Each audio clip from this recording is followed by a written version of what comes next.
Oke, Mas Dirman, kalau presiden kan ya senyum-senyum lah, ketawa-ketawa, santai-santai, santuy kalau bahasa anak muda sekarang gitu.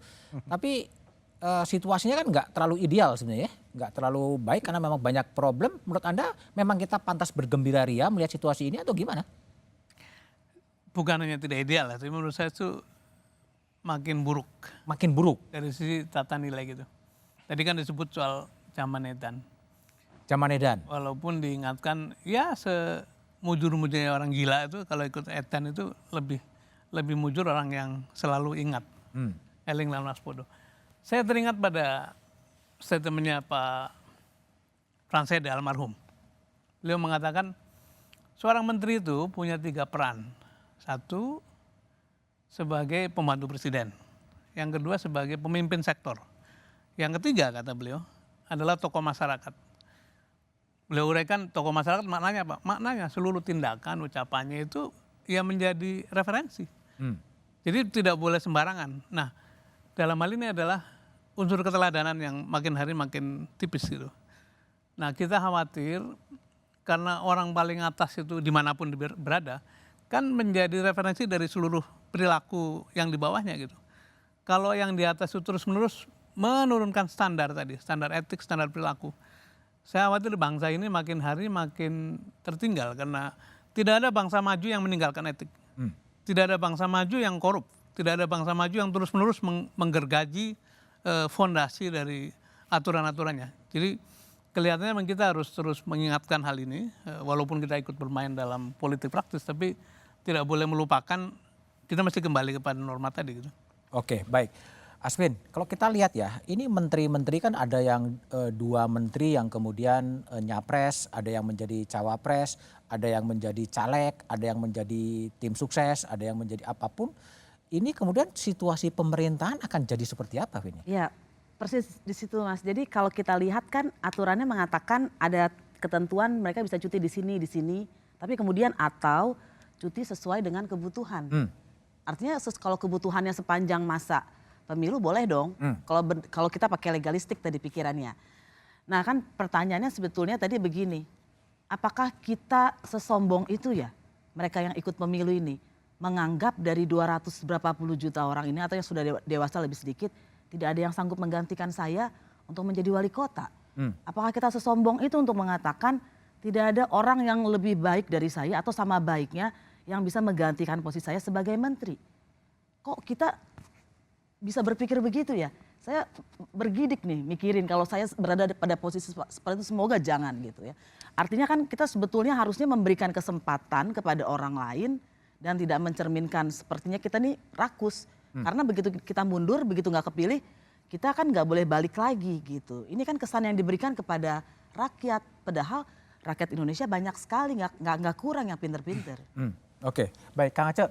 Ini kalau gambarannya Asfi, apakah ini tidak mengarah kepada semacam lame duck government sebenarnya? Ketika menterinya sibuk sendiri-sendiri, ada yang mencalonkan presiden, menjadi caleg, jadi tim sukses? Iya, saya kira ya kalau saya tidak mau mengomentari pasangan lain dalam konteks ini ya. Kalau di kami di pasangan nomor 2 jelas bahwa kesempatan yang diberikan oleh negara kepada Pak Prabowo ya harus dimanfaatkan dengan bagaimana melayani masyarakat dengan tugas sebagai Menteri Pertahanan. Soal pemenangan kita sendiri ada tim, ada partai politik, ada TKN, ada relawan yang nanti dia biar bekerja. Ya.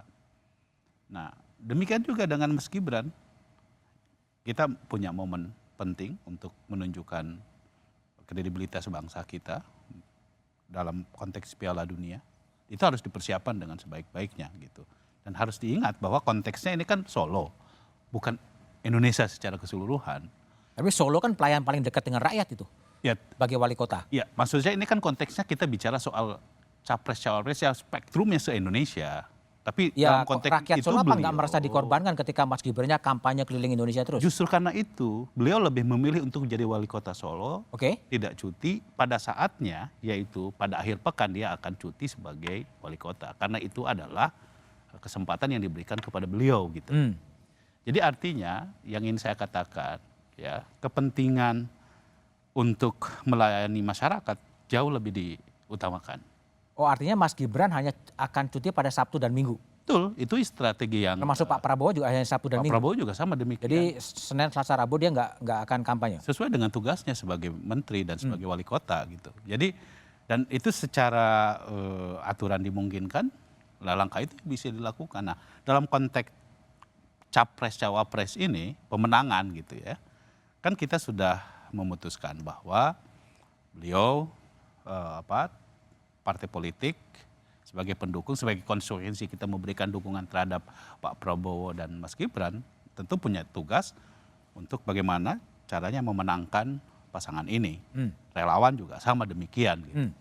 Jadi tumpuan kita tentu dalam konteks pemenangan Pilpres ini ya adalah pada kekuatan partai politik dan masyarakat itu sendiri. Oh, gitu. jadi kekuatan partai politik dan relawan yang akan mensukseskan pasangan dari Pragi betul, ya. Betul. Mas Arwani, kalau Mas Arwani melihatnya gimana? Apakah kalau semua menterinya kemudian terlibat dalam berbagai urusan politik, lalu kinerja pemerintahan dari Presiden Jokowi ini akan gimana sebetulnya yang terjadi nanti? Ya, salah satu kekhawatiran pihak atau masyarakat ya yang mengkritisi keputusan ini adalah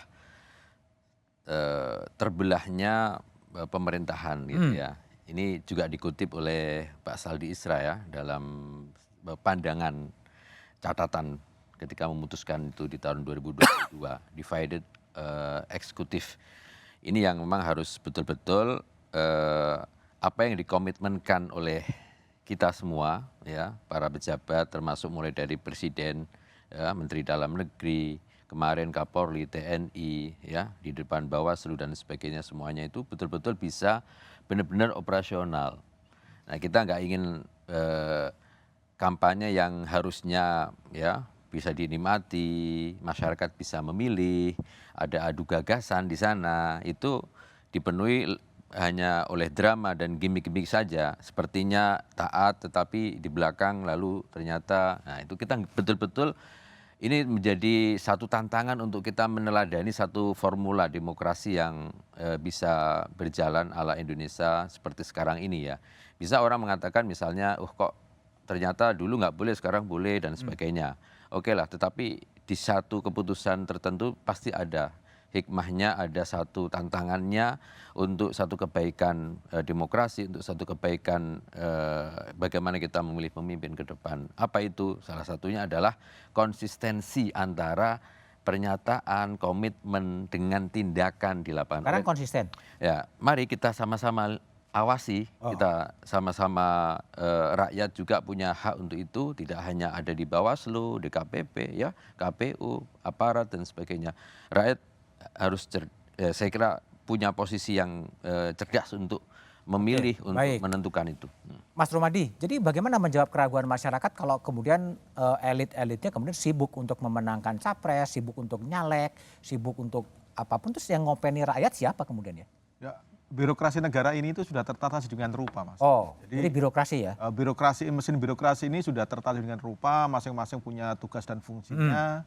Kemudian pembagian fungsi ini sudah berjalan sedemikian rupa. Jadi saya yakin menteri juga ngerti apa yang harus dilakukan oleh menteri, tugas-tugasnya apa, termasuk ketika beliau mengambil cuti misalnya, hal-hal yang perlu dipersiapkan apa, saya yakin menteri-menteri yang memang harus mengambil cuti itu sudah tahu apa. Jadi artinya tidak perlu khawatir lah ya bahwa pemerintah tidak perlu terlalu khawatir. Bahkan kami di kantor staf presiden diberikan arahan oleh pimpinan bahwa justru pada saat-saat seperti ini kantor staf presiden harus mengontrol secara lebih detail terhadap persoalan-persoalan yang memang menjadi tugas dan fungsinya menteri-menteri, terutama menteri yang mengambil cuti pada masa-masa kampanye. Jadi meskipun di staf presiden juga ada 8 orang yang juga ikut dari tim sukses ya? Ada yang tim sukses, ada yang caleg dan lain sebagainya. Gitu. Jadi itu yang memang di ketiga calon presiden, wakil presiden ada semua, dan itu mengambil pilihannya masing-masing sesuai dengan standar aturan, termasuk standar etik pribadi-pribadi yang ada di situ. Oke, baik.